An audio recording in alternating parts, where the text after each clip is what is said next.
Recording शुरू हो हाँ, गई है, हाँ, चलिए ठीक है। भेजिए। जिन्वानी नमस्कृत्य मातृवदहितकारिणीं लोकस्य वर्णनं किंचित क्रियते अत्र यथागमं सरस्वती नमस्तुभ्यं वरदे कामरूपिणी विद्यारंभं करिष्यामि सिद्धिर्भवतु मे सदा। द्वादशं जिन्वानी माता की जय। कर्णन योग ग्रंथराज की जय।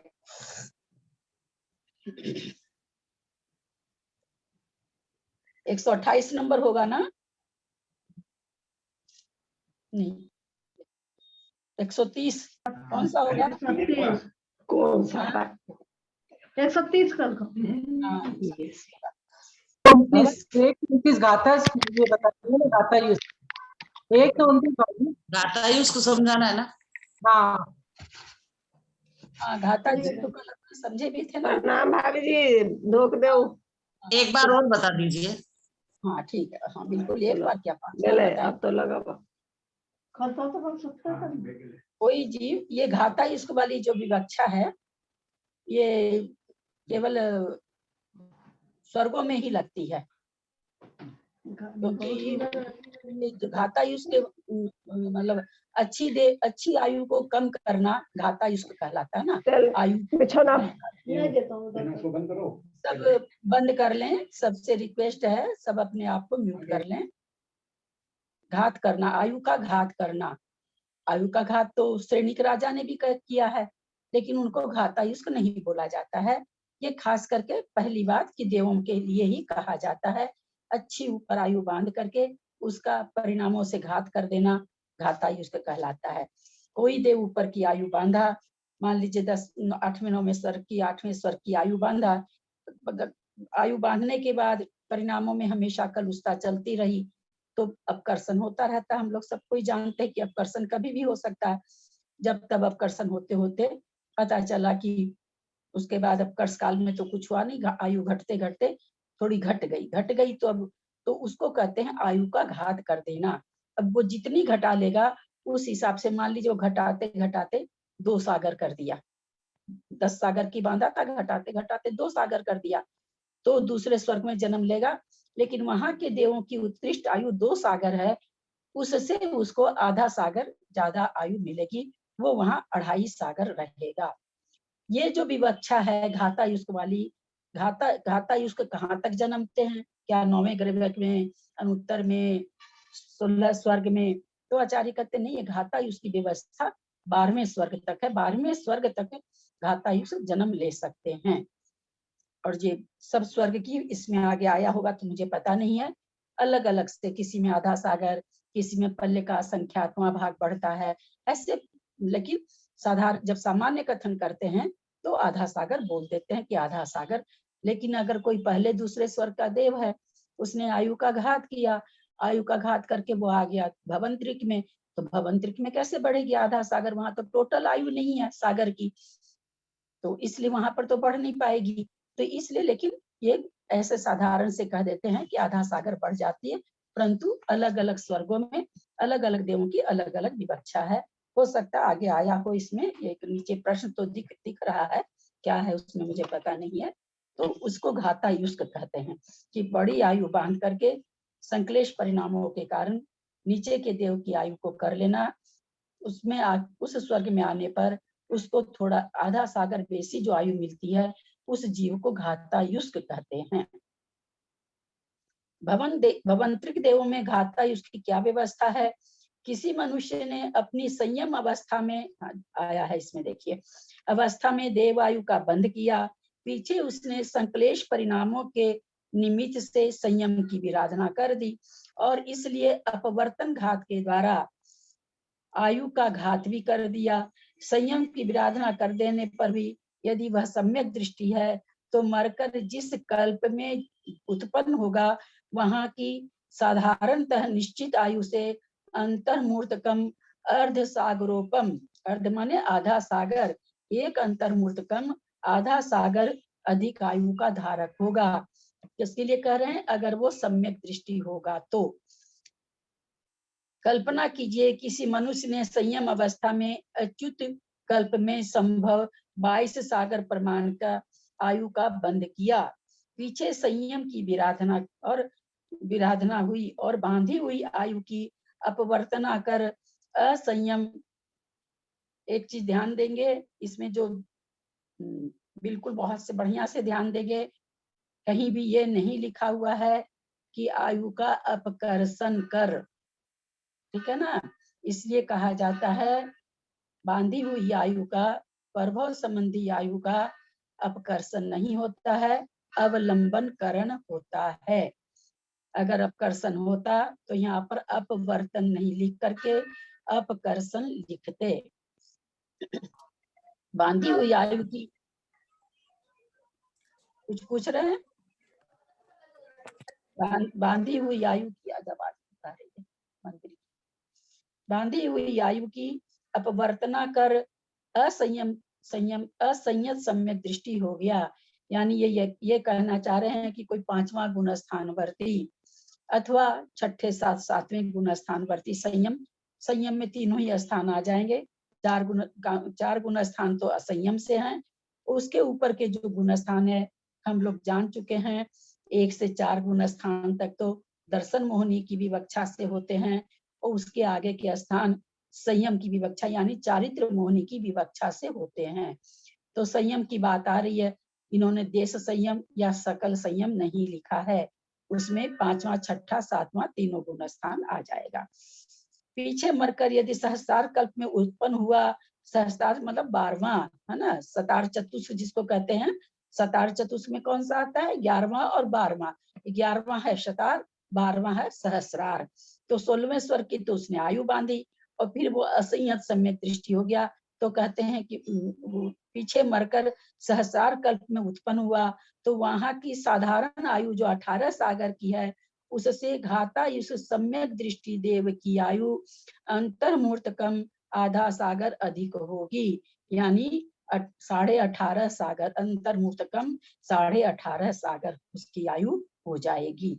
यदि वही पुरुष संयम की विराधना के साथ ही सम्यक की विराधना कर मिथ्या दृष्टि हो जाता है और पीछे मरण कर उसी सहस्रार कल्प में उत्पन्न होता है, तो उसकी आयु वहां की निश्चित 18 सागर की आयु से पल्ले के असंख्यात्मक भाग से अधिक होगी। तो क्या समझ में आया? अगर कोई सम्यक दृष्टि अपनी संयम की विराधना करता है लेकिन सम्यक ही रहता है, सम्यक दृष्टि ही रहता है, तो अंतर्मूर्तकम आधा सागर बढ़ेगी।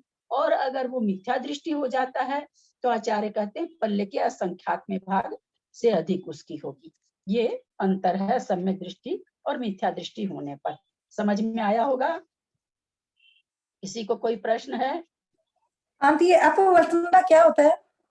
हाँ आंटी जय ने आयु की अपवर्तना, हाँ वही पीछे तो, आयु की अपवर्तना करना माने आयु का अवलंबन करण कर देना, बांधी हुई आयु को घटा देना, वही चीज तो। पहले जो अपकर्षण आया वो इसमें अपकर्षण नहीं होगा ना, अपवर्तन होगा ना। तो अभी वही चीज समझाया ना भाभी हमने इसमें सुना थी। हाँ। पहले भी बहुत बार ये बात, कल भी शायद कोई बात आई, कल भी किसी ने इस बात को दोहराया था कि शायद मुझे लगता है विजया जी ढोलिया दोहराई थी क्या, कि प्रभव की आयु को कम करना अपकर्षण नहीं कहलाता है, अवलंबनकरण कहलाता है। इसी कारण से यहाँ भी देखिए अपवर्तना शब्द दे दिया है, उसका अपकर्षण नहीं दिया है ना। प्रभव बंधी हुई आयु का अपकर्षण नहीं होता है। दीदी इसको अपन ऐसा ले सकते क्या? ललिता दीदी प्रणाम, मैं ये पूछ रही थी कि जो अपन ये बोल रहे हैं ना कि अवलंबन करण, तो यहाँ अपन ऐसा भी बोल सकते हैं क्या कि जो अपने बांधी हुई आयु थी उसको अपन उसका घात करके और अपन नीचे की आयु जो बांध लेंगे उसमें आधा सागर या पल्य का असंख्यत्वा भाग बढ़ा लेंगे, ऐसा बोल सकते हैं कि उस आयु का घात कर लिया अपन ने? हाँ उस घाई का अपने को देखिए हमने कर लिया, ये चीज हम नहीं बोल सकते क्योंकि ना तो हमको मालूम है कि हम स्वर्ग की आयु बांधे हैं, है ना। पहली बात, ना हमको ये मालूम है कि स्वर्ग, पहली बात कोई कह भी दे, कोई अवधि ज्ञानी मिल जाए, कह दे भाई आपने तो स्वर्ग की देव की आयु बांधी है, तो अपने को तो नहीं पता चलता है कितने स्वर्ग की बांधी है। हम अपने परिणामों से भले, अपने को ये भी तो नहीं अपने द्रव्य से तो ले लेते हैं, मान लीजिए कि 5वां गुना स्थान ले लिया, 6ठा बन गया, 7वां बन गया, लेकिन ये हमें पता नहीं होता कि हम सम्यक दृष्टि हैं कि जी जी हालांकि जो भी व्रत लेते हैं वो तो सम्यक दृष्टि बन के ही लेते हैं, कोई अपने मन में मिथ्या दृष्टि सोच के नहीं लेते हैं। लेकिन हमारे आपके सोचने से तो कुछ होता नहीं है, होगा तभी जब 7 प्रकृतियों का क्षय उपशम होगा। इसके बिना तो कोई कितना भी सोचे। अगर यही पता चलता तो रामचंद्र जी देशभूषण महाराज जी से क्यों पूछते मुझे सम्यक दर्शन है कि नहीं, छायिक सम्यक दृष्टि थे। तो भी अब देशभूषण महाराज जी से प्रश्न करते हैं कि मुझे बताइए कि मुझे सम्यक तो है कि नहीं।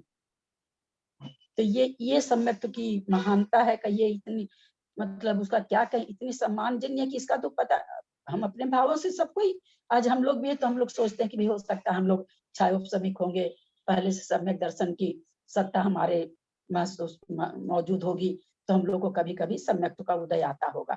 आज हम लोग भी यही भावना भाते हैं, हम लोग क्यों मतलब ऐसी भावना भाएं कि हम तो मिथ्या दृष्टि ही हैं। तो वही चीज है कि यहाँ पर वो हम लोग को कुछ पता नहीं चलता है। हम किसको बोलने जाएंगे कि हमने तो बड़े देव की आयु बांधी थी, मैंने घात करके छोटे की बांध ली। ये पता भी चलेगा तो आप वहां जाके देव बन जाओगे, तो आप अवधि ज्ञान से जान पाओगे कि मैंने तो 16वें स्वर्ग की बांधी थी, संयम की विराधना कर लिया मैंने, तो मैं इसमें जन्म ले लिया। अथवा मैं क्या नाम है, जब अपनी आयु अगर पता चलेगी तो मैं पल्ले के असंख्यात में बात ज्यादा है, तो ये पता चलेगा कि मैंने तो मिथ्यात्व को प्राप्त कर लिया था। तो वहां जाके अवधि ज्ञान के द्वारा हो सकता जाना जाए। यहाँ तो हम लोग कुछ जान ही सकते ना, हम न तो अपने बुद्धि पूर्वक कुछ कम कर सकते हैं, न ज्यादा कर सकते हैं। हम ज्यादा से ज्यादा बस अपने परिणामों को हर समय उज्जवल रख सकते हैं। और मैं हम ये कुछ नहीं। परिभाषा करने या समझने के हिसाब से बोल रही थी मैं, अगर हाँ, अपने को समझने। समझना हाँ, है ना। हाँ हाँ, कुछ परिभाषाएं ऐसी होती ना कि उसी शब्दों में की जाती तो अच्छी लगती है जी कि जी भाई ऊंचे के स्वर्गों की आयु को बांधकर संक्लेश परिणामों के द्वारा आयु का अपवर्तन कर लेता है, नीचे के स्वर्ग में जाता है, तो उसको घाता युष्क कहते हैं, है ना। बहुत ये सुंदर। घाता युष्क की परिभाषा हो। और आप जो आयु को घात कर जो ऐसे करके बोल रहे हैं ना, वो परिभाषा थोड़ी दूसरी हो जाती है। जी जी यहाँ घाता युष्क की परिभाषा देनी है तो हमको ऐसे देनी पड़ेगी कि कोई भी जो ऊपर की देवों की, ऊपर के स्वर्गों की आयु बांधकर अगर परिणामों में संक्लेशता आ जाती है, तो वो फिर नीचे के स्वर्ग आयु का अपवर्तन करके वो नीचे के स्वर्ग में आ जाता है, और ऐसे जीव को घाता युष्क जीव कहते हैं। बहुत अच्छे समझ में आए दीदी। Question number Lalita ji please. हाँ, 131 में आए भाभी। अच्छा ठीक। ललिता जी, ललिता जी ललिता जी, हाँ, बोलिए। इसके अंदर ये हुआ ना कि मतलब संयम के विराधना होने से स्वर्ग तो नीचा हो गया और आयु बढ़ गई। क्या क्या नहीं, एक बार फिर से बोलिए, एक बार फिर से बोलिए। मतलब स्वर्ग तो समझ में 10वें की फिर जो आयु थी, मतलब मैं ये कहना पूछना चाहती हूँ कि स्वर्ग अगर संयम की विराधना हो जाती है तो अगर ऊपर के स्वर्ग की आयु तो नीचे के अधिक हो गई। वैसे आयु तो उसने 16 सागर की बांधी थी या 22 सागर की बांधी थी, और घट करके वो किस में आ गया, 8 सागर में आ गया। हाँ, है ना। तो 8 सागर में जब आएगा तो 22 सागर की आयु को 8 सागर कर लिया, फिर तो वो है ना कि उसको आधा सागर अधिक क्या दिया। हाँ, तो उसको थोड़ा सा, जैसे हम लोग बाजार में जाते हैं, किसी साड़ी का अगर थोड़ा सा प्रिंट खराब रहता है तो वो क्या कहता है, भैया डिस्काउंट दे देंगे, 1000 रुपया की साड़ी है 800 में दे देंगे, है ना। जबकि उसकी वो साड़ी अब शायद हो सकता कभी बिके भी नहीं, 10 रुपया भी उसको नहीं आए, लेकिन वो थोड़ा सा घाटा खा के कि जितना आ जाए। तो उसी तरह से संयम की विराधना किया, 16 स्वर्ग की जगह 16 सागर या 22 सागर की जगह 8 सागर में आ गया, तो वो उतनी आयु को घात करके आ रहा है, तो वहां पर आई थोड़ी उसको आधा सागर, अगर सम्यक दृष्टि है, सम्यक की विराधना नहीं किया है तो आधा सागर मिल जाएगी, अंतर्मूर्त क्रम आधा सागर। और अगर संयम की भी सम्यक्तों की भी विराधना कर दिया तो आचार्य कह रहे हैं पल्ल के असंख्यात्म भाग अधिक मिलेगी। तो आचार्य ने तो यहाँ पर बहुत ऊंचे स्वर्ग की दे दी। ये काम पहले दूसरे स्वर्ग का भी आयु बांधने वाला जीव कर सकता है। तो वो जब घातायुष को होगा तो किसमें आएगा? भवंतरिक में आएगा।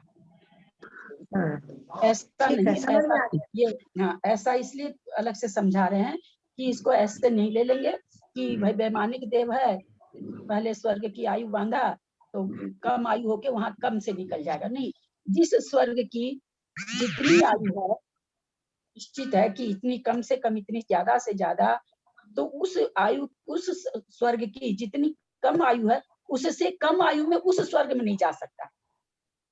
जैसे 2 सागर की आयु है, अगर मान लीजिए पहले स्वर्ग दूसरे स्वर्ग की, तो कोई एक सागर और 1.60 सागर वाला भी चला जाए नहीं, फिर वो भवंतरिक में आ जाएगा। ऊंचाई बढ़ जाएगी घटने वाली, बल्कि घटने से और नीचे की आयु में उस स्वर्ग में नहीं जाएगा, फिर नीचे के स्वर्ग में जाएगा। ललिता जी यदि वो मतलब ललिता जी इसमें ये हुआ कि स्वर्ग की आयु अपनी कम हुई तो नुकसान हो गया, नरक की आयु कम हो जाए तो फायदा हो गया। बिल्कुल है ना? बिल्कुल। और मैं करी थी लिपि जी। हाँ, क्या बोल रहे हैं? मैं कह रही हूँ कि स्वर्ग की आयु मतलब 16 सागर से 8 सागर हो गई तो नुकसान हो गया, और मतलब हाँ। नर्क में कम हुआ तो हाँ। मतलब दुख कम हो गए। हाँ, वो क्या हो रही है? विशुद्ध परिणामों से घट रही है, ये संक्लेश परिणामों से घट रही है। परिणामों में भी तो उल्टापन है ना। नहीं, पर स्वर्ग की आयु भी कम होती है तो फिर वापस उनको मतलब मनुष्य बने या कुछ भी बने तो वो चांस फिर जल्दी नहीं मिल जाता, ऐसे नहीं सोच सकते हैं क्या अपन? अच्छा, तो उससे क्या होगा? अभी मान लीजिए 21,000 वर्ष का छठा काल है ना, फिर इसके बाद 21,000 वर्ष का ऐसा ही काल रहेगा। अब कोई छोटी सी आयु लेके देव भी बन गया, मर के आ गया छठा काल में। तो एकांत से नहीं, जो वास्तव में विवेचना यही होगी कि स्वर्ग की आयु कम करना, नहीं तो उसको घाता इसको क्यों कहा जाता है? इतना खराब नाम क्यों दिया जाता है? स्वर्ग की आयु को कम करना घाता इसको क्यों कहा जा रहा है? इसीलिए कहा जा रहा है कि हाँ, इसीलिए उसको खराब कर। तो वहां हो रहा संक्लेश परिणामों से आयु का जो घटना हो रहा है, यहाँ जो आयु का घटना हो रहा है नरक में, वो होता है विशुद्ध परिणामों से। तो दोनों ही में बहुत अंतर है, दोनों उल्टी है। पर ये घातायुष ललिता जी सिर्फ स्वर्ग की अपेक्षा नहीं है क्या? हाँ, क्योंकि नरकों की अपेक्षा भी है क्या? इसलिए नहीं होगा नरकों की अपेक्षा से। आयु का घात करना खराब कहलाता है। संक्लेश परिणामों के द्वारा आयु का घात होता है। होती है ना, ये सिर्फ हाँ, स्वर्ग की अपेक्षा से है ना। तो सुनेंगे तो पहला पूरा सुन लीजिए। आयु का घात करना बुरा कहलाता, अच्छा नहीं कहलाता है। तो नरक में तो आयु का घात होना बहुत अच्छा कहलाएगा ना, बहुत अच्छा, अच्छा नहीं बहुत अच्छा। तो इसलिए वहां पर घात आयु इसको नाम नहीं है, क्योंकि वहां पर आयु को घात करना खराब नहीं होगा, वहां आयु का घात करना अच्छा है, इसलिए वहां पर घातायुष को नहीं कहा जाता।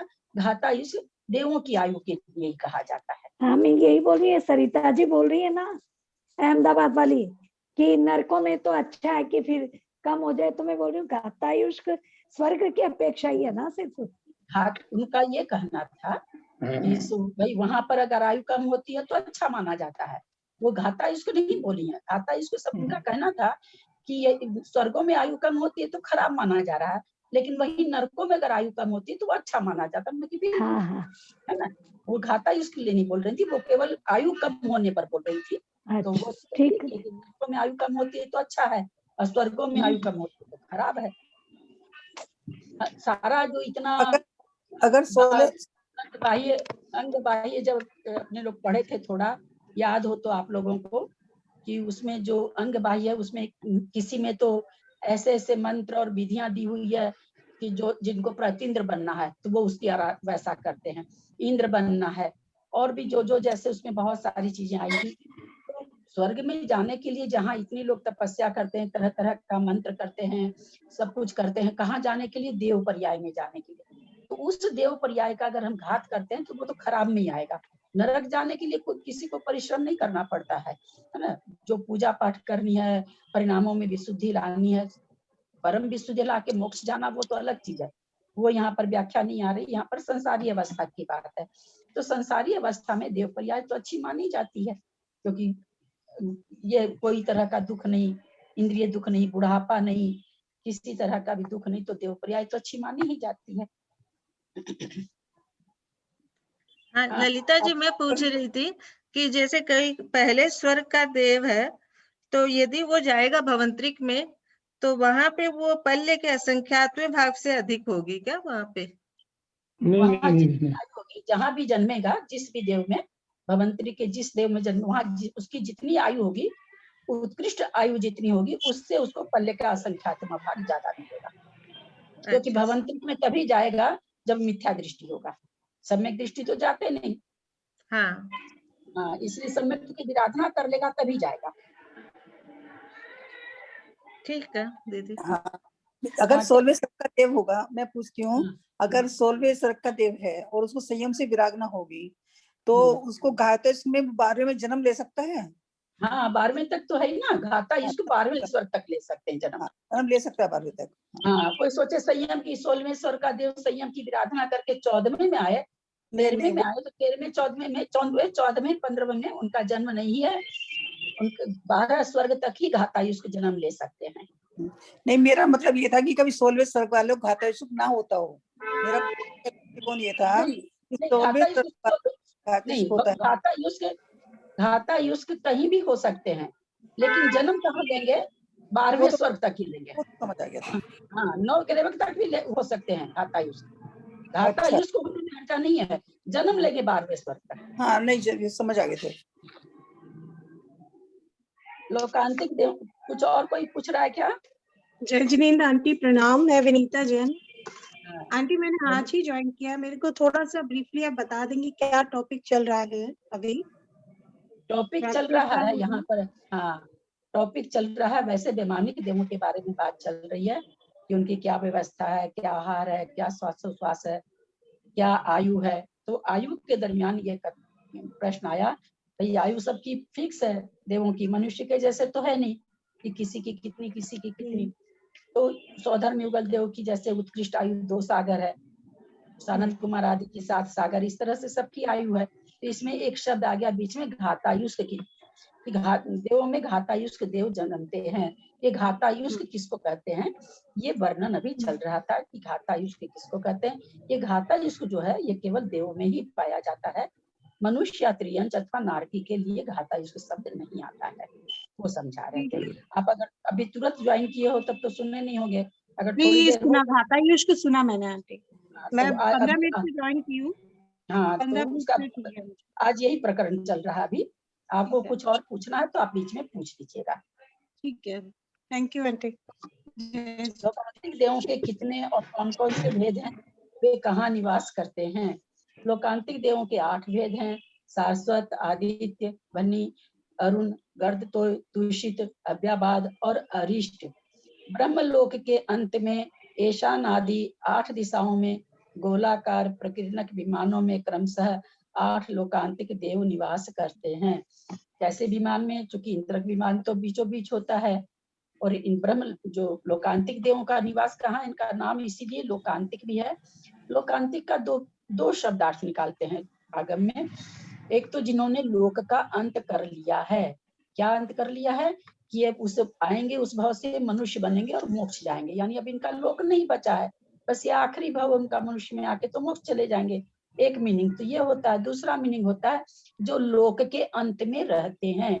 लोक से मतलब ब्रह्मलोक, तो ब्रह्मलोक के अंत में रहते हैं, उसको लोकांतिक देव कहते हैं। यानी ब्रह्मलोक की जो सीमा है, सीमा के पास ये रहते हैं, क्योंकि ये ब्रह्मर्षि कहलाते हैं।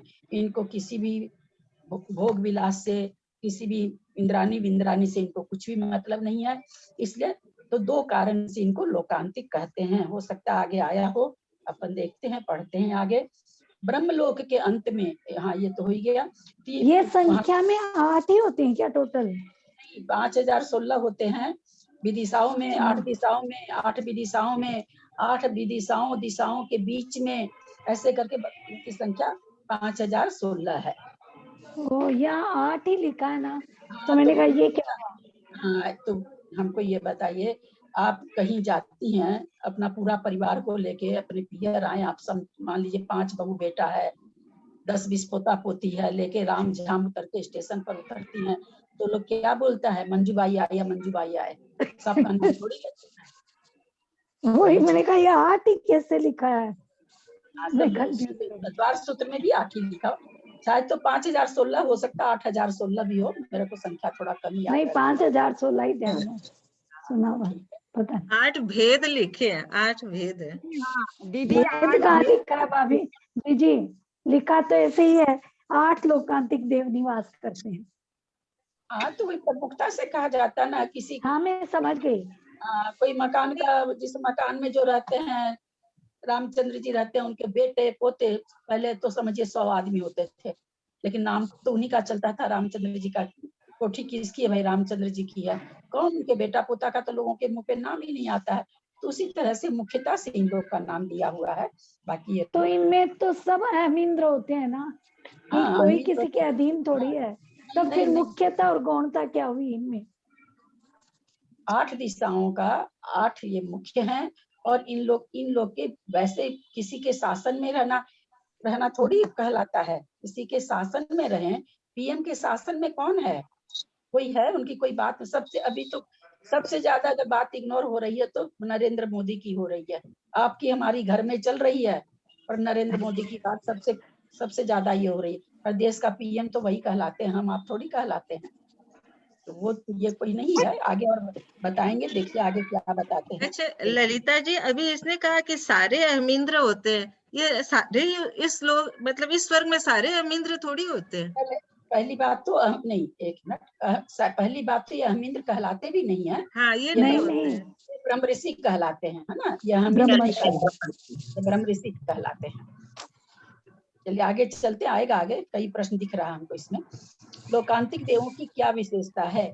लोकांतिक देव आपस में समान अर्थात रिद्धि आदि की हीनाधिकता से रहित। अब देखिए हीनाधिकता क्या चीज नहीं है, रिद्धि सब में एक जैसी है, विषयों से विरक्त, अनुप्रेक्षाओं का दत्तचित, माने अनुप्रेक्षा में ही हमेशा उनका चित्त दिया हुआ रहता है।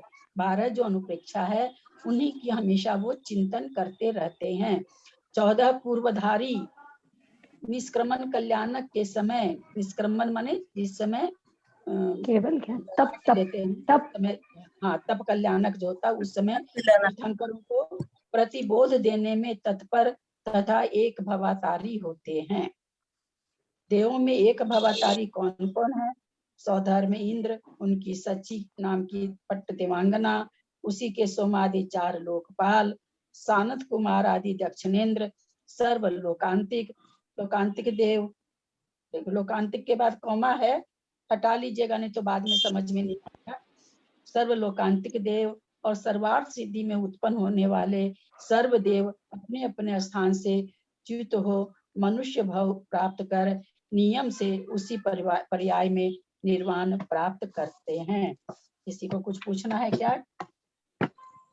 ललिता जी, दक्षिणेन्द्र मतलब सारे ऊपर तक के स्वर्गों के हाँ, दक्षिणेन्द्र? हाँ, 12 इंद्र होते हैं टोटल, तो 6 दक्षिण दिशा के, 6 उत्तर दिशा के। तो उत्तर दिशा का तो खाली क्या कहते हैं, सौधर में ईशान का इंद्र इसमें नहीं लिखा है क्या? सौधर उसी की ईशान इंद्र भी जाता है, जबकि मोक्ष तो पहले दोनों स्वर्ग के इंद्र मोक्ष जाते हैं, यही पढ़ा हुआ है, इसमें तो नहीं आया है। दक्षिण के जितने भी इंद्र हैं सब मोक्ष एक भवातारी होते हैं। वैमानिक देवों में सम्यक दर्शन का क्या नियम है? वैमानिक देवों में पर्याप्तक और अपर्याप्तक अवस्था में औपसमिक, छायोपसमिक सम्यक दर्शन हो सकते हैं। अपर्याप्त अवस्था में औपसमिक सम्यक दर्शन द्वितीयोपसम सम्यक दर्शन के साथ मरने वाले जीवों की अपेक्षा घटित होता है। देवांगनाओं के अपर्याप्त अवस्था में एक भी सम्यक दर्शन नहीं होता है। क्या कारण है? जहाँ देवों को तीनों सम्यक दर्शन हो रहा है, देवांगनाओं को कोई भी सम्यक दर्शन तीनों क्यों नहीं होता है? स्त्री क्योंकि पर्याय में नहीं सम्यक होता है ना दीदी, स्त्री पर्याय हो गया, स्त्री हाँ। पर्याय हो गया।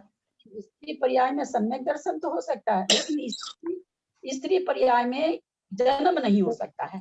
ठीक है, स्त्री पर्याय में सम्यक दर्शन तो हो ही जाएगा, लेकिन अगर वो मान लीजिए सम्यक दर्शन के साथ अगर मरती हैं, अपर्याप्त अवस्था में सम्यक दर्शन रहता है, तो आगे स्त्री बनने में बाधा है।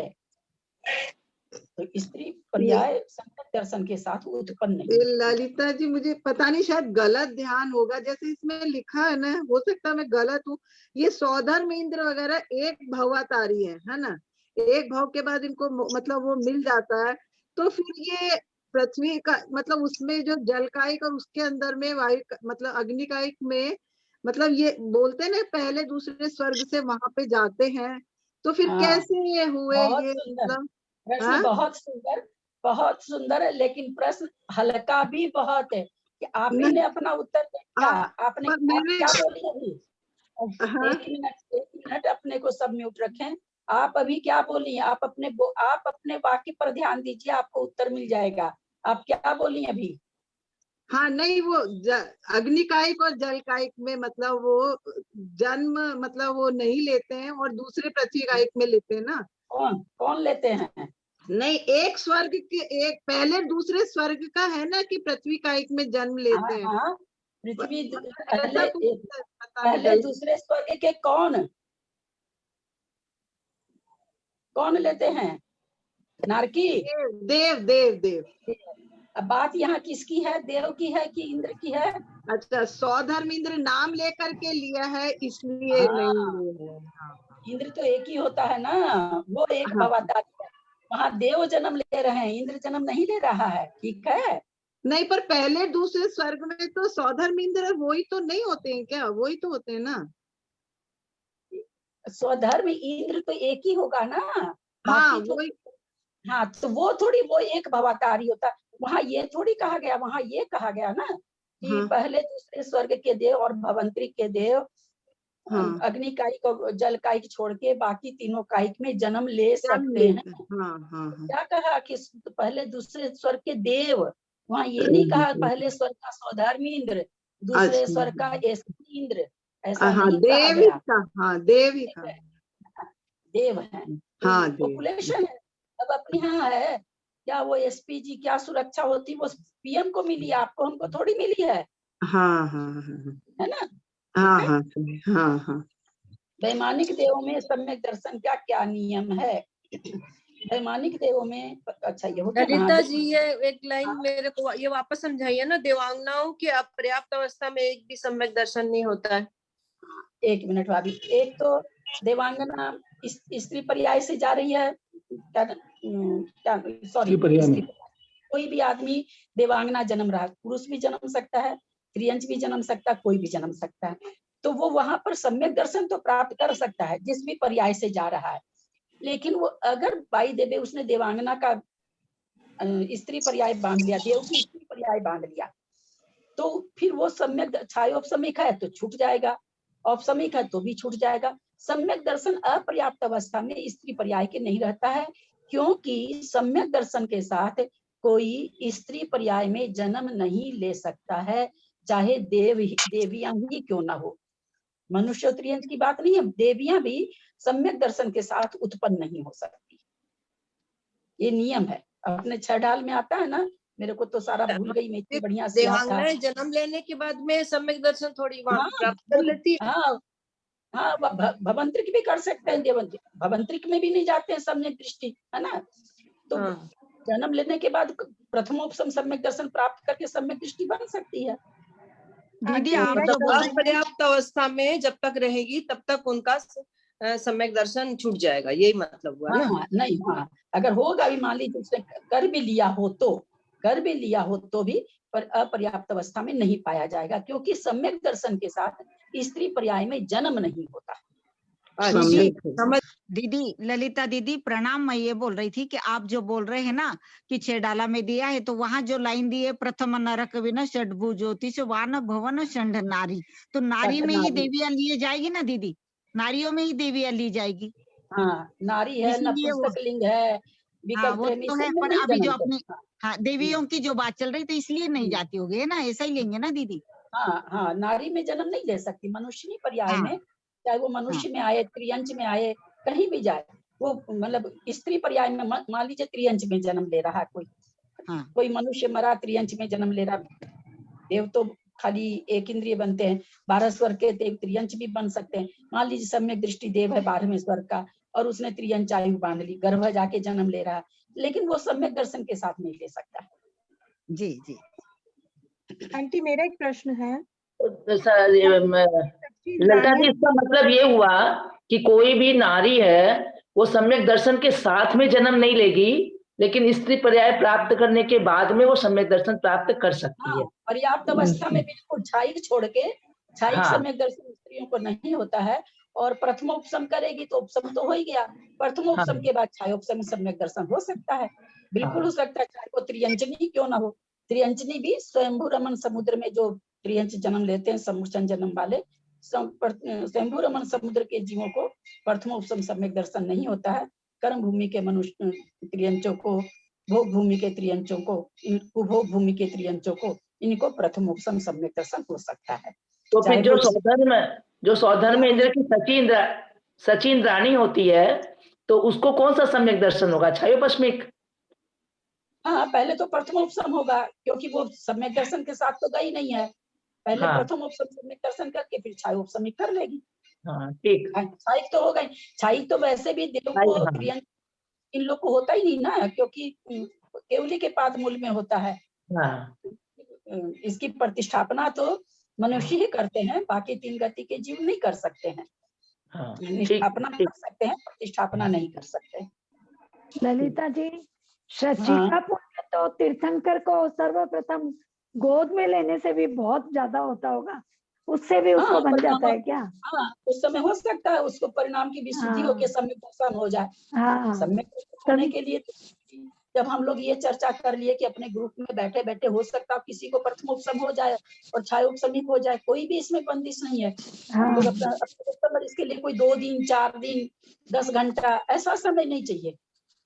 जो भी अंतर्मूर्त बोला जाता है, ये बहुत, इसको कहते हैं लघु अंतर्मूर्त। इसका नाम क्या होता है? जैसे अपने लोग कहते हैं कि 6 पर्याप्ति, अंतर्मूर्त में पूरी होती है, तो 6 अंतर्मूर्त होना चाहिए। फिर आचार्य के क्या लिखते हैं बाद में, लेकिन सबको मिला के अंतर्मूर्त लगता है। तो इसका मतलब क्या निकला? इसका मतलब ये निकला 6 पर्याप्ति में लघु अंतर्मूर्त लग रहा है। और 6 अपने को, अगर अपने को आप लोग म्यूट भी करते जान साथ में तो बहुत अच्छा रहेगा, बहुत अच्छा रहेगा। नहीं, मुझे नहीं पता कि मैं पढ़ाई कितनी करा पाऊंगी, बहुत अच्छा रहेगा। तुरंत आप लोग म्यूट कर लें प्रश्न पूछने के बाद, तो सबको समझ में भी आएगा, मेरे को भी थोड़ा गले पे जोर कम आएगा। मैं क्या बोल रही थी अभी भूल गई। लघु अंतर्मूर्त के बारे में बता रहे थे। इसलिए कह रहे हैं उसको तो कौन सा अंतर्मूर्त वहां लग रहा है? लघु अंतर्मूर्त। लघु मतलब उससे छोटा नहीं हो सकता, वैसे वैसे अंतर्मूर्त में 6 पर्याप्ति पूरी कर लेता है। तो सब जगह अपने आता है ना, कई चीज में आता है, जैसे अपने गुण स्थान में भी आता है, अधा प्रवृत्तकरण, अपूर्वकरण, अनिवृत्तिकरण, तीनों का एक अंतर्मूर्त है, लेकिन तीनों का मिला के भी एक अंतर्मूर्त है, और एक दूसरे से आधा आधा भी है। तो ये यहाँ पर क्या व्यवस्था बनेगी कि लघु अंतर्मूर्त है, तीनों का मिला के पूरा हो गया। जैसे 4 आदमी खाने बैठे, आपने एक रोटी का 4 टुकड़ा किया, एक रोटी सबको दिया, तो टुकड़ा टुकड़ा सबको दिया, चारों टुकड़ा मिला के क्या कहलाएगा? एक रोटी कहलाएगी। और हम बोलेंगे क्या भाई, एक रोटी का चौथाई उसको भी दे दी, एक रोटी का, यानी एक रोटी का चौथाई, यानी छोटा भाग उसको भी दे दी, छोटा भाग उसको भी दे दी, छोटा भाग उसको भी दे दी, छोटा भाग उसको भी दे दी, एक रोटी हुई। तो बस वही चीज है कि अल्प अंतर्मूर्त लगता है सब जगह, अल्प अंतर्मूर्त करके सारी व्यवस्था को मिला देंगे तो एक अंतर्मूर्त हो जाता है। सरोज जी आपका अनम्यूट कीजिए। सरोज जी सरोज नाम से आ रहा है आवाज। चलिए आगे पढ़ रहे हैं। देवांगनाओं की आंटी, सारी सची इंद्राणियों को क्या एक भवतारी होती है? उनको नेक्स्ट भाव में मोक्ष मिलेगा? हाँ, सची इंद्राणी नियम से एक भवतारी होती है। मोस्ट प्रोबेबली, मैं बहुत प्रस्थान योग नहीं पढ़ी हूँ, लेकिन जहां तक है कारण यही है कि वो तीर्थंकरों को गोदी में लेती है, उसके परिणाम बहुत विशुद्ध होते होंगे उस समय, और उस समय हो सकता है उसको प्रथमोपसम होकर छायोपसमिक हो जाए। वो नियोग ही है उनका, वो होंगी एक भवतारी से ज्यादा होंगे। एक सौधर्मेंद्र के काल में कितनी सचिन रानियां होती हैं, क्या सब मोक्ष जाती हैं वो? हाँ, बोलते तो हैं कि लोग 40 नील होती है, लेकिन ठीक है। बहुत डिस्टर्ब हो रहा है ग्रुप में, बहुत डिस्टर्ब हो रहा है, मजा नहीं आता पढ़ा के। मैं कह रही हूँ जो प्रश्न पूछते हैं ना वो भी अपने को म्यूट कर लें पूछने के बाद, आप ही लोग को ठीक रहेगा। एक इंद्र के काल में बोलते हैं 40 नील सची इंद्रानी होती है।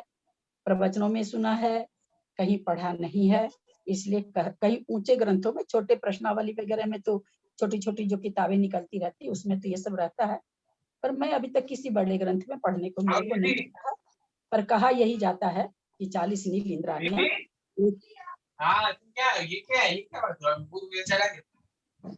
मंजू जी जरा सा देख के किनका खुला हुआ, कोई सरोज जी का खुला है, कोई सरोज बोल के हैं जिन्होंने इसको मतलब कि इस नाम से अपने आप को किया है, तो उनका खुला है।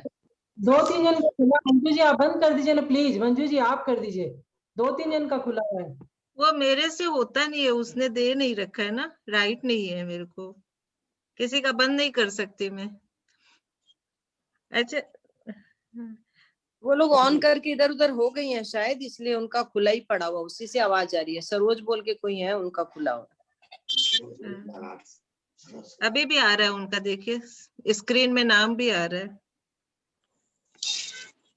हम लोग अगर अपने को नहीं रखेंगे प्रॉपर तो दिक्कत ही होगी क्लास में। देवांगनाओं के अपर्याप्त अवस्था में एक भी सम्यक दर्शन नहीं होता है। पर्याप्त अवस्था में नवीन उत्पत्ति की अपेक्षा औपशमिक और छायोपशमिक ये 2 सम्यक दर्शन हो सकते हैं। मंजू जी कलकत्ता, ये ऐसा क्यों आया? पर्याप्त अवस्था में नवीन उत्पत्ति की अपेक्षा, ये क्यों लिखना पड़ा? पर्याप्त अवस्था में नवीन उत्पत्ति की अपेक्षा औपशमिक और छायोपशमिक ये 2 सम्यक दर्शन हो सकते हैं।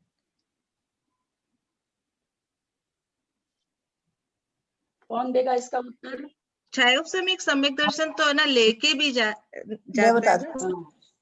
वही भी अच्छा कहना चाह रहे हैं आचार्य कि भाई सत्ता में उनके छायोपशमिक हो सकता है, क्योंकि स्त्री पर्याय में आ रही है तो मरण के समय छूट गया। अपर्याप्त अवस्था में नहीं रहता है, पर्याप्त अवस्था में हो सकता है। और अगर कोई नहीं लेके आई है तो आचार्य कहते हैं जो लेके आई है उसके तो हो जाएगा छायोपशमिक। 2 करण पूर्वक अपने लोग जान चुके हैं कि छायोपशमिक चाहे चारित्र हो अथवा छायोपशमिक सम्यक दर्शन हो, उसके लिए 2 करण करने पड़ते हैं। 2 करण पूर्वक कर वो सम्यक दर्शन कर लेंगी वहां पर।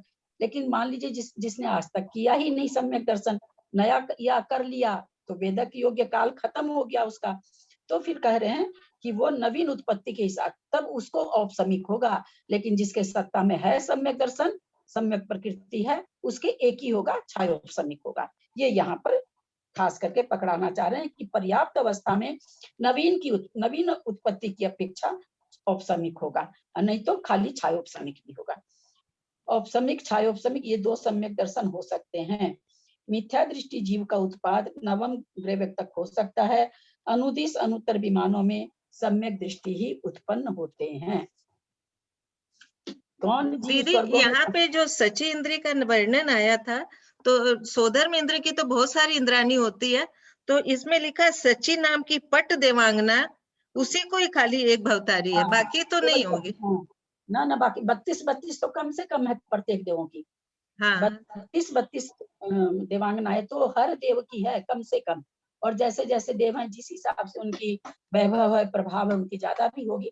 ये सब जब हम अपने बड़े ग्रंथ पढ़ें तो अपने को बिल्कुल पूरी संख्या तो वहीं से पता चलेगी। सामान्य कथन ये कहा जाता है कि सभी देवों को 32 देवांगनाएं होती ही होती हैं।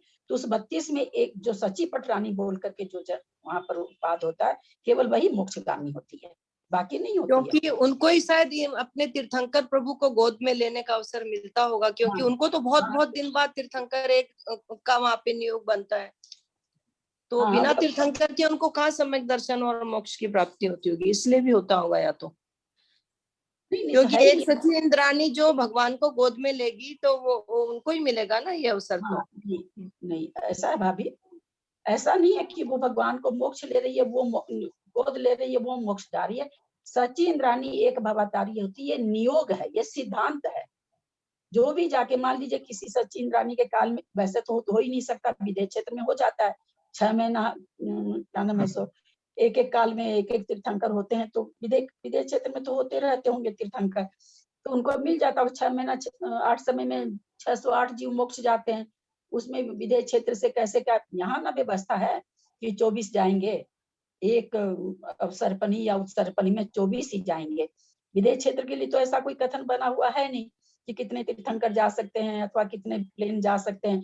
हाँ, ये सिद्धांत है कि पूरे मध्य लोक से 2.5 द्वीप से 6 महीना 8 समय में 608 जीव मोक्ष जाएंगे। उसमें से भरत एरावत क्षेत्र में एक एक अवसर्पणी और उत्सर्पणी काल के एक एक 24 तीर्थंकर होते हैं। ये अपना ये सिद्धांत है। विदेश क्षेत्र के लिए ऐसा कहीं पढ़ने में नहीं आता है कि वहाँ कितने तीर्थंकर होंगे, क्या होंगे, ये व्याख्या पढ़ने में हम लोग को नहीं आई है। तो वहां ले सकती हैं, और नहीं भी लें, वो एक भवतारी होती ही होती है। सच्ची इंद्राणी अगर किसी तीर्थंकर का जन्म नहीं होता है एक पटरानी के काल में, क्योंकि आयु छोटी है, 1 पल्ले या 3 पल्ले की मुझे याद नहीं है, पल्ले में आयु होती है। और इसकी होती है सागर में। क्यों होती है? 40 पटरानियां क्यों आ जाती है उसके सच्ची इंद्राणी? क्योंकि उसकी 2 सागर की आयु है, इसकी या तो 1 पल्ले या 3 पल्ले, इसके बीच की है, इससे ज्यादा आयु नहीं है। मुझे जहां तक याद है कि 1 पल्ले होना चाहिए, हो सकता 3 भी हो। तो पल्ले तो बहुत, 10 कोड़ा कोड़ी पल्ले का 1 सागर, हम लोग जान चुके हैं ना। हम इसलिए बार बार बोलते हैं कि कुछ संख्या आप लोगों को एकदम याद हो जाए। जो संख्या जरूरी है, किताब से याद करने से नहीं याद होता है, ये पक्की बात है, सुनने से याद हो जाता है। 10 कोड़ा कोड़ी अद्धा पल्ले कहिए या पल्ले के, अद्धा पल्ले को पल्ले संख्या देके ही किताबों में लिखा गया है वास्तव में वो अद्धा पल्ले। 10 कोड़ा कोड़ी अद्धा पल्लियों का 1 सागर होता है। तो 2 सागर की आयु सौधर्मेंद्र की, तो कितनी हो गई? 20 कोड़ा कोड़ी पल, कोड़ा कोड़ी पल्य, करोड़ को करोड़ से गुना करें तो अब आयु उसकी कितनी है? दिमांगना की, सच्ची इंद्राणी की 1 पल्ले की या 3 पल्ले जो भी आगे आना चाहिए दिए होंगे, तो अब तब तो इंद्राणी तो बनती रहती है ना। 2 सागर में तो बहुत इंद्राणी बन जाएगी सच्ची इंद्राणी। तो इसीलिए कहा जाता है कि एक सौधर्म इंद्र के काले का, एक सौधर्म इंद्र तो बदलता है, 2 सागर के बाद दूसरा आ जाता है, 2 सागर के बाद दूसरा आ जाता है, तो बदलता रहता है हमेशा। तो एक सौधर्म इंद्र के काल में 40 नील, है ना, सैकड़ा, क्या इकाई दहाई सैकड़ा हजार 10,000 नील, 10,000, हाँ 10,000 लाख, 10 लाख करोड़, 10 करोड़ शंख पद्म नील, शंख पद्म नील, 10 करोड़ खरब, 10 खरब नील, इतनी इंद्राणियां मोक्ष चली जाती है। तो यही कारण है कि उनकी आयु बहुत छोटी है। ललिता जी, हाँ, ये दक्षिणेंद्र सारे जाते हैं क्या? ये हाँ, दक्षिणेंद्र सारे जाते हैं। ये भाव भाषणा हमको कब हुई थी, हम समझते हैं कब कराई थी? त्रिशला जी दिल्ली में कल्पद्रुम विधान कराई थी, ज्ञानमती माता जी 2200 आदमी बैठे थे उस समय। 5,000, हाँ। उसमें मैंने माता जी की किताब खरीद के लाई थी। मैं पहली जैन किताब लाई थी, जैन भारती। वो मैंने वहाँ कई किताब देखी थी, उसमें थोड़े मोटे मोटे अक्षर थे, तो मोटे अक्षर की किताब देखने में ऐसे लगती जैसे हल्की हो पढ़ने में, तो मैं लाई थी। उस समय मैंने उस किताब में पढ़ा था, दक्षिणेंद्र सारे एक भवातारी होते हैं। माता जी की उस किताब में लिखा था। जैन भारती में बहुत सारे सिद्धांत की बातें दी हुई हैं, अभी ये बहुत आते हैं। हाँ, बहुत अच्छी किताब है। शुरू में पढ़ने के लिए बहुत अच्छी किताब है, आरंभ में पढ़ने के लिए बहुत अच्छी किताब है। कौन जीव, किसी को और पूछना है कुछ? किसी को कुछ नहीं समझ में आया है तो पूछ सकते हैं। ये सर्वाठ सीधी में उत्पन्न वाले देव, सर्वदेव कौन से हुए? ये कहाँ से पढ़, ऊपर से पूछ रही हैं क्या? हाँ, क्वेश्चन नंबर 133 में सर्वाठ सीधी में उत्पन्न वाले 5 सबसे ऊपर स्वर्ग में 5 अनुत्तर विमान होते हैं। 5 अनुत्तर विमान में विजय, वैजयंत, अपराजित, जयंत और सर्वार्थ सिद्धि, इस तरह से 5 विमान होते हैं। 5 विमान में सर्वार्थ सिद्धि विमान सबसे ऊंचा, ऊंचा वैसे ऊंचा नहीं, मतलब भावों के कारण परिणामों से बहुत ऊंचे वाले पढ़ते होंगे आप लोग पूजा, तो देखिए आता ना किसी किसी में, शायद इनमें भी है, आदिनाथ भगवान में भी है ना, सर्वार्थ सिद्धि से आए, है ना, आदिनाथ पूजा में शायद सर्वार्थ सिद्धि से आए हैं ना, भगवान की पूजा में भी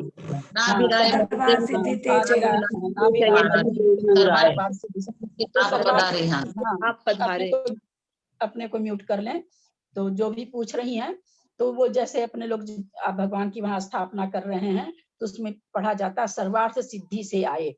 तो सर्वार्थ सिद्धि विमान से जो भी मनुष्य भाव में आता है, वो उस भाव से मोक्ष चला जाता है, वापस मरण करके संसार में या देव में भी नहीं जाता, वो मोक्ष जाता। तो इसीलिए लिखा हुआ है सर्वार्थ सिद्धि।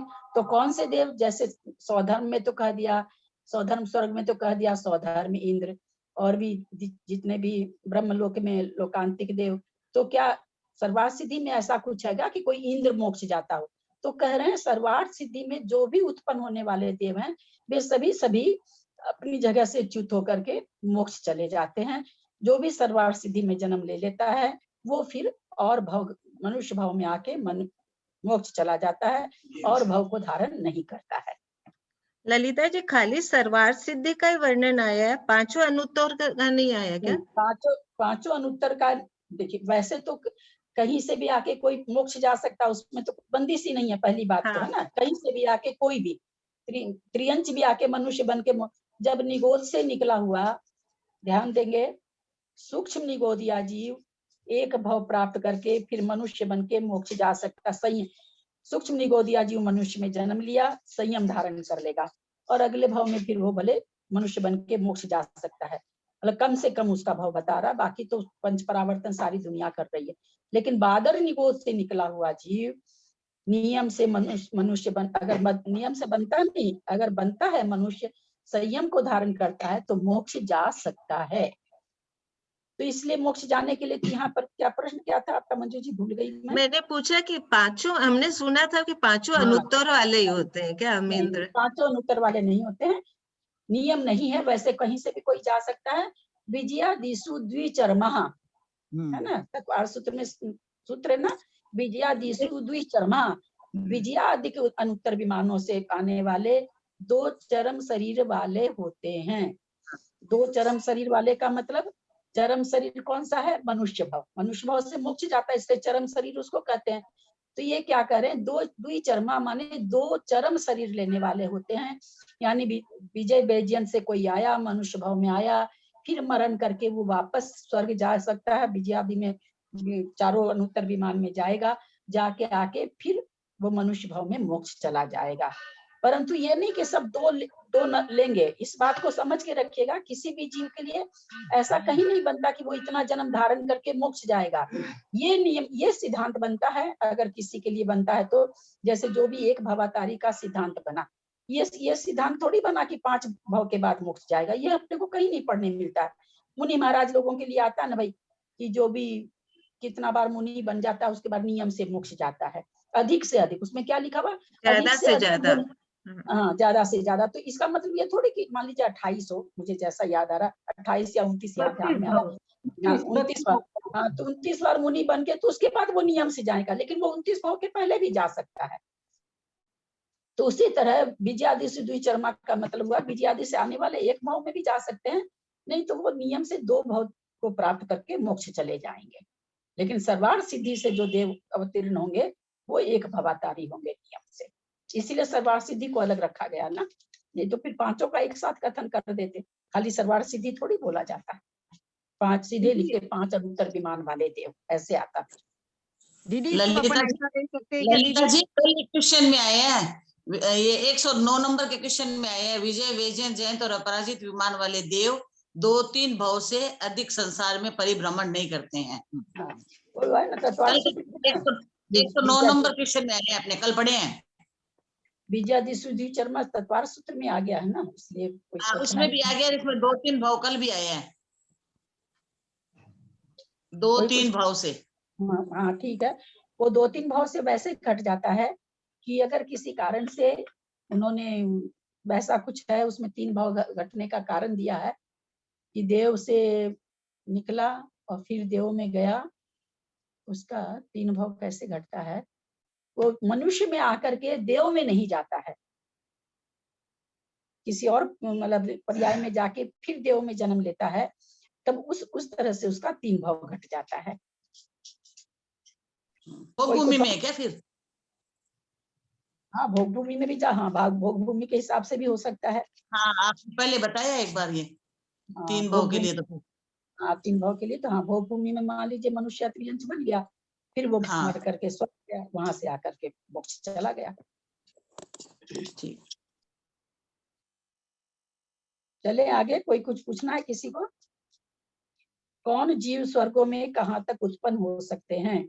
असंयत सम्यक दृष्टि और देश संयमी मनुष्य एवं त्रियंच 16वें स्वर्ग तक उत्पन्न हो सकते हैं। जो द्रव्य से निर्ग्रंथ मुद्रा के धारण, द्रव्य से, यहाँ भाव से नहीं कह रहे हैं, द्रव्य से निर्ग्रंथ मुद्रा के धारक, भाव से मिथ्या दृष्टि, असंयत सम्यक दृष्टि एवं देश संयमी है। 6ठा 7वां गुण स्थान भाव से है, क्या नाम है, सॉरी, द्रव्य से है, लेकिन भाव से 5वां है, चौथा है, दूसरा पहला है, पहला चौथा 5वां अगर है तो वो कहते हैं अंतिम ग्रेवक तक पर्यंत उत्पन्न हो सकते हैं। ग्रेवक कितने हैं? 9 हैं, तो 9वें ग्रेवक तक वो उत्पन्न हो सकते हैं।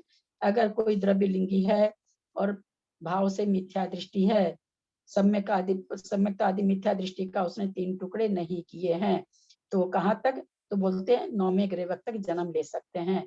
और कोई द्रव्य लिंगी है, 5वां गुण स्थान हो गया है अथवा चौथा हो गया है, तो वो भी वहां तक जन्म ले सकते हैं।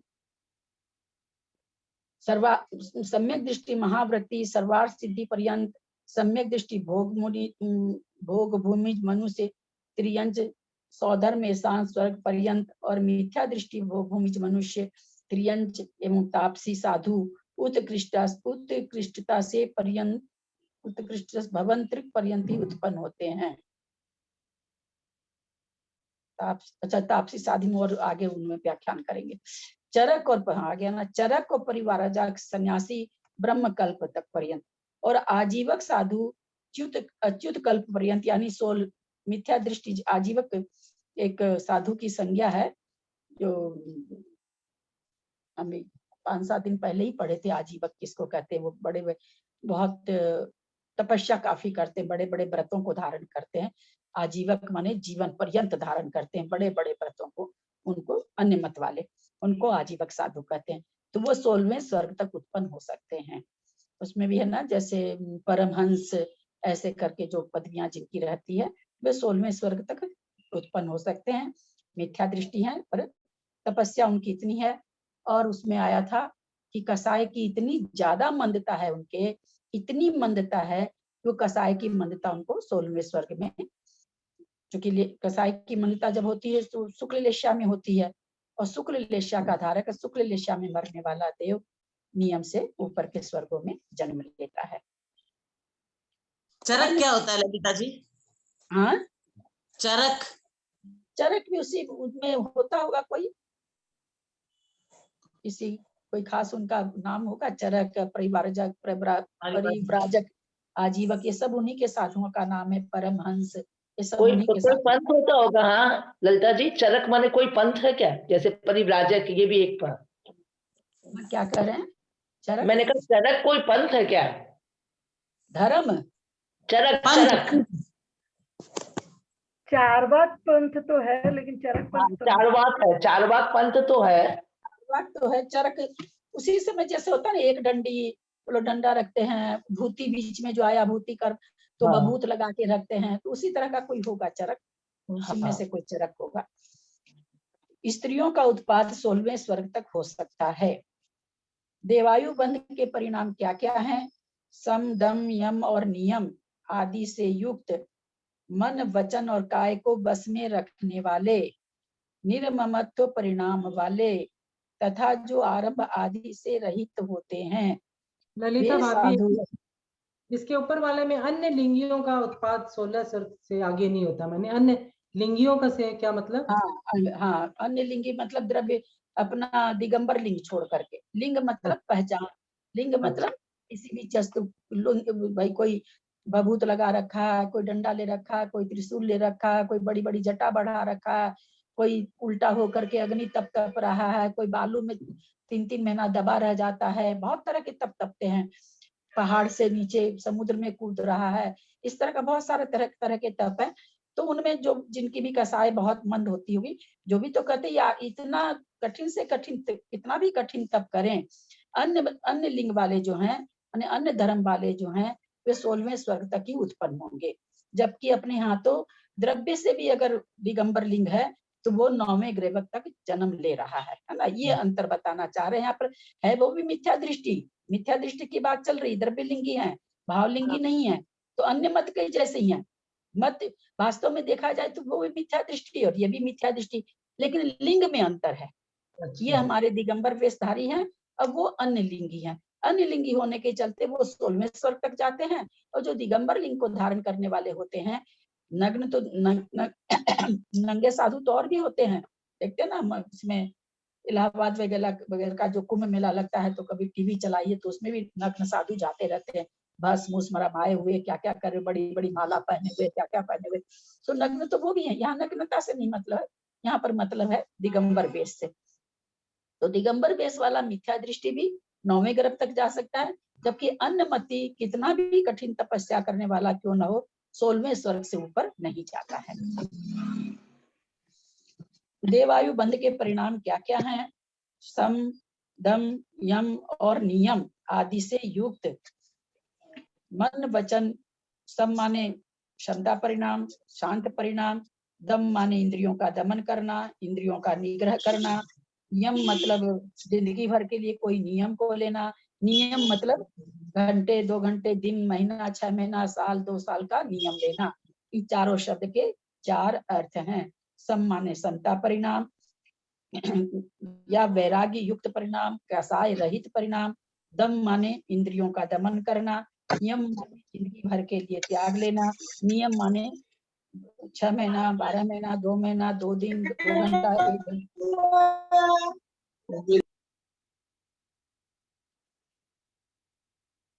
1 घंटा आदि का त्याग लेना। ये 4 शब्द के अलग अलग मीनिंग हैं। तो इनसे युक्त मन वचन और काय को बस में रखने वाले, निर्ममत्व परिणाम वाले तथा जो आरंभ आदि से रहित होते हैं, वे साधु इंद्र आदि की आयु अथवा 5 अनुत्तर में ले जाने वाली महर्दिक देवों की आयु बांधते हैं। ये कहाँ की बात आ गई? 5 अनुत्तर, ऊपर के वालों में बता रहे हैं भाई 5 अनुत्तर में कौन जा सकता है, तो इस तरह के लोग जा सकते हैं। सम्यक ज्ञान एवं सम्यक तप से युक्त, मार्दव आदि गुणों से युक्त, 3 गारव और 3 शल्यों से रहित, ईर्ष्या मात्सर्य भाव, भय और लोभ के वशीभूत होकर वर्तन नहीं करने वाले, सुख दुख और मित्र शत्रु में समता भाव रखने वाले, शरीर से निरपेक्ष, अत्यंत वैराग्य भाव से युक्त, रागादि दोषों से रहित, मूल एवं उत्तर गुणों का प्रमाद रहित पालन करने वाले श्रमण महारिद्धि धारक देवों की आयु बांधते हैं। उत्तम मध्यम जगन देव की उत्कृष्ट आयु कहाँ पर बनती है? हम लोग जान चुके हैं ना, 7वें गुणस्थ, जहाँ पर आयु की विच्छुत्ति होती है, देवायु की बंध की विच्छुत्ति कहाँ होती है? स्वस्थान अप्रमथ में होती है, वहां पर उत्कृष्ट आयु का बंध होता है।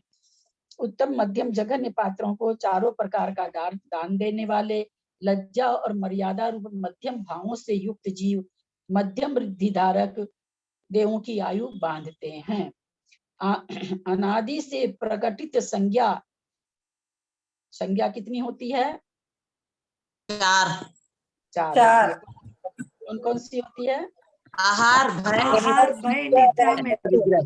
हाँ, अनादि से, अनादि क्यों दिया? कि कोई भी जीव 4 संज्ञा से रहित नहीं है।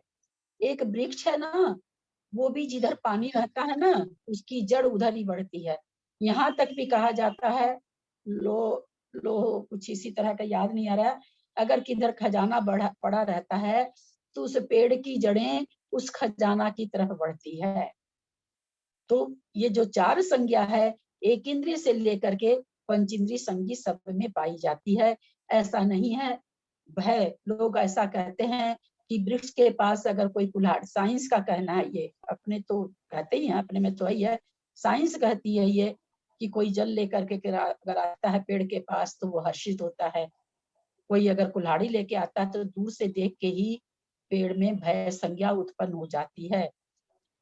हमने 10th में पढ़ा था, एक कविता थी, ब्लो ब्लो दाउट, नहीं सॉरी, एक मिनट, द स्प्रिंग सीजन, उसमें वो ये दिखा रहा था, एक रॉबर्ट नाम का आदमी था, वो फ्लूट इतनी अच्छी बजाता था, जब आके वो समुद्र के किनारे बजाता था तो ऐसा उसमें उसने वर्णन किया है कवि ने कि वो पानी की लहरें इतनी ऊपर उठ उठ के खिलखिलाती हुई उठती थी, खिलखिलाती हुई नीचे आती थी, वो जितनी देर बांसुरी को बजाता था। तो इस तरह से ये संज्ञा सब में पाई जाती है। ललिता जी, संज्ञा की बात आई है तो मैं कल पढ़ रही थी तो मेरे को लगा 2-3 संज्ञा तो समझ में आ रही थी। तो मैथुन संज्ञा जो है वो विकलत्र जीवों के, तो वो तो सब समूर्छन जीव है, तो उनके कैसे हो जाती है? एक आपको सुना है, बेनाड़ा जी का सुनाया हुआ है। आसाम में लोगों को पूछा गया कि आप लोग स्त्रियों से चाय पत्ती क्यों तुड़वाते हैं। आसाम में, आसाम जो भी मालिक उनके होते हैं उनसे ये बेनाड़ा जी ने कहा कि मैंने पूछा आप स्त्रियों से पत्ती क्यों तुड़वाते हैं, तो उन्होंने कहा, चाय पत्ती वालों ने, कि स्त्रियां इनको कुचलती हैं, इन पे थूकती हैं, ये उतने ही ज्यादा बढ़ते हैं, उतनी ही पत्तियां फेंकते हैं, और क्या है वो, नपुंसक हैं। नपुंसक की परिभाषा क्या है, जो दोनों के साथ रमन करे। तो नहीं, उनका समूर्छन जन्म होता है ना, समूर्छन जन्म वाले है ना ये लोग। जन्म होने से संज्ञा एक ऐसी चीज है जो सब में पाई जाती है, प्रगट में पकड़ाए या अन्य पकड़ाए, सब में पाई जाती है। तो उन्होंने ये बात कहा कि जितना ये लात उसको मारती हैं, उस पर कुल्ला करती हैं, ये पत्तियां उतनी ही ज्यादा निखर निखर के आती हैं। इसलिए आप लोग भी देखिए, मैं भी एक बार आसाम जा चुकी हूँ, भाभी गोलाघाट वाले भाभी जी के पास, वास्तव में खाली औरतें तोड़ती हैं पत्तियां, पुरुष रहते ही नहीं उसमें एक भी। तो उन्होंने ये बताया, वो बेचारे वो जो चाय पत्ती वाले हैं, पता ही नहीं ये चीज, चाय पत्ती वाले बेचारे ये नहीं जान रहे हैं कि वेद वुद, वो उनको इसका ज्ञान नहीं है। वो तो ऐसे ही बोले कि स्त्रियां तोड़ती है ना तो ये पत्तियां ज्यादा फलती हैं, ऐसा उन्होंने कहा। बेनाड़ा जी ने ये सुनाया था, वो मैं आपको सुनाई हूँ। नहीं, सही में मेरे को, मैं कल परसों संज्ञा के बारे में पढ़ रही थी तो मेरे को लगा कि क्वेश्चन, फिर मेरे को हंसी आ गई कि क्या पूछना है लेकिन चलो अभी बात आई तो पूछ ले। बिल्कुल, कोई भी चीज है मन में बिल्कुल पूछना चाहिए, आएगा उत्तर तो देंगे, नहीं तो खोज के देंगे। हम तो आप लोग को हमेशा कहते हैं कि आप लोग अपने मन में कोई भी शंका नहीं, अभी आपके आंसर से बहुत मतलब समझ में आया कि भैया एकेंद्रीय जीव के भी मैथुन संज्ञा हो सकती है आप लोग प्रश्न पूछेंगे तो प्रश्न किसी के दिमाग में आता है तो बहुत लोगों का खुलासा होता है ना। मैं नहीं कहती कि मैं सारे प्रश्नों का उत्तर दे ही दूंगी, लेकिन मैं खोज के दूंगी, मैं पूरी कोशिश करूंगी कि मैं उत्तर दूं। आपके पूछने से ये मेरा जो भी ज्ञान एक बढ़ता है। श्वास में 8-10 बार होता तो उनके कहाँ से आ जाती है संज्ञा? उनकी संज्ञा भाभी दिख नहीं रही है। वो देखिए, एक चीज होता है, जैसे कहा गया अपर्याप्त अवस्था में, विग्रह गति में, अपर्याप्त अवस्था का मतलब विग्रह गति में, विग्रह गति में ही ये पांचों इंद्रियों का उदय हो जाता है। उदय हो गया, लेकिन वहां क्या कहा गया कि उदय तो है पर उपयोग नहीं है, क्योंकि अपर्याप्त अवस्था इंद्रियां है कहाँ विग्रह गति में। लेकिन वो क्या, जीव विग्रह गति में, मान लिए कोई जीव विग्रह गति में है, मनुष्य बनने आ रहा है, तो उसको क्या कहा जाता है, पंचेंद्रिय जाति का जीव। उसको ये नहीं कहा, उसके सत्ता है, 5 इंद्रिय जाति का उसको बंध है, तो उसको कहा जाता है विग्रह गति में।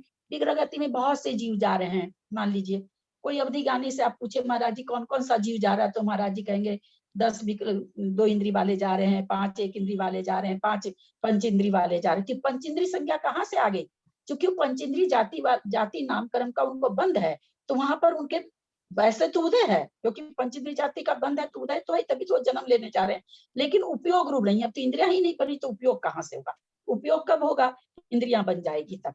तो उसी तरह से नहीं, ये जो मैं पूछ रही है, जो निगोदिया जी जो एक सांस में 8-10 बार जो जन्म मरण करते हैं, उनके कहाँ से हो जाती है? उनको तो इतना समय ही नहीं है कि उनका माथा ही उतना उपयोग थोड़ी है उसको। उसी के लिए तो समझा रहे हैं भाभी कि विग्रह गति में आप हम लोग कौन सी इंद्रियों से काम ले रहे हैं, है ही नहीं इंद्रियां।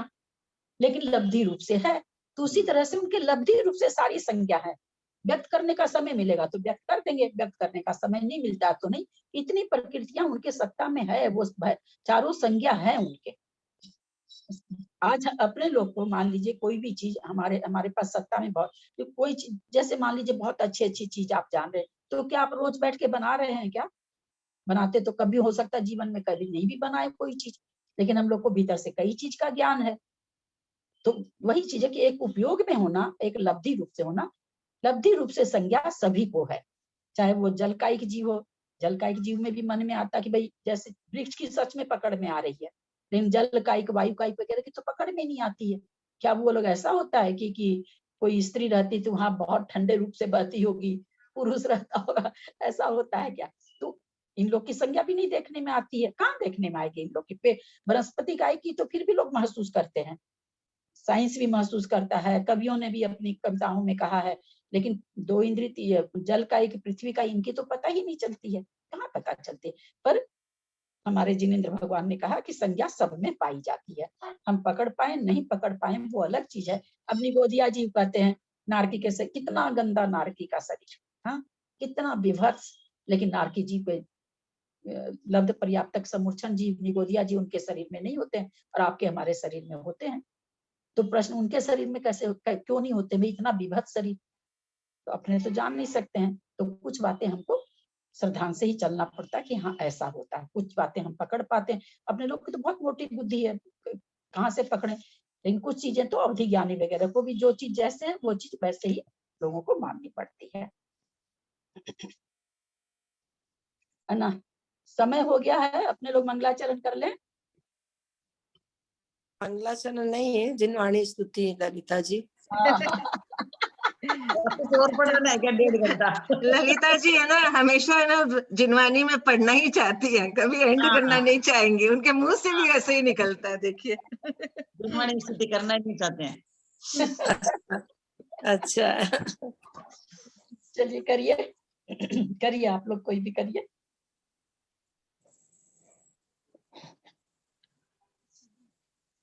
आज अवधि ज्ञान का बताना चाह रही थी, बताई भूल गई।